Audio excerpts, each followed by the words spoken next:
In this image, I have built a slightly more complicated 3D model. I've built a cube. And in this, you should be able to see how the vertices and edges come together to form faces. So the cube has 6 individual faces. What I want to talk about here is the concept of edge flow. And I will just take my text tool and write edge flow.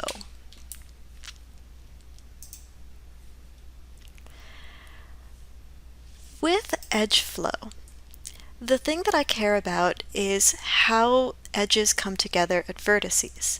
So when I look at this vertex right here, I can see that it is joining 3 edges together. This one, and this one.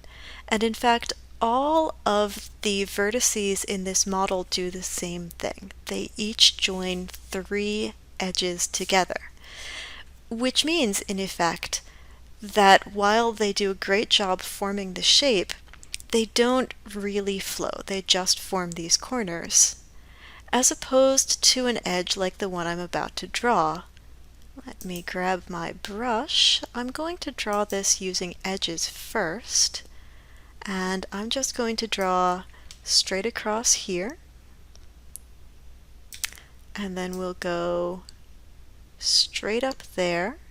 And now since I'm passing in behind the other edges, maybe I'll do a little imaginary dashed line. Ooh, I'm running straight through there. Then we'll just dash this up here.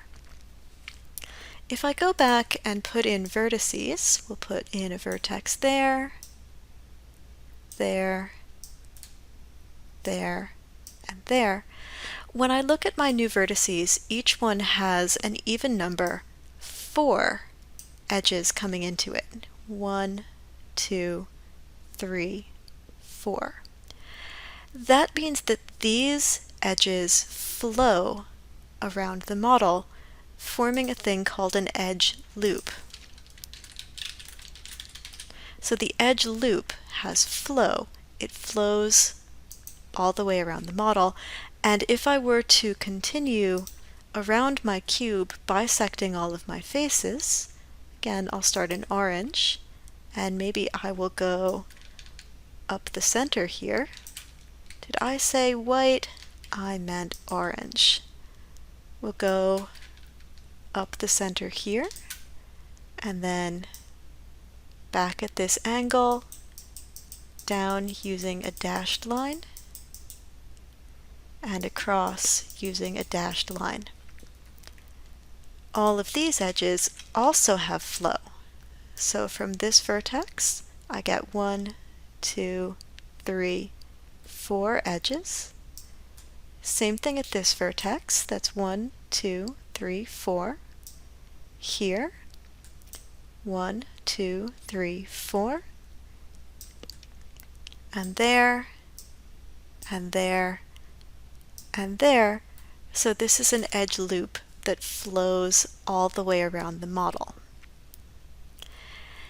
Edge loops make your life easier as a model because they make it really easy for you to shape things. So edge flow is going to become an important concept as we start modeling.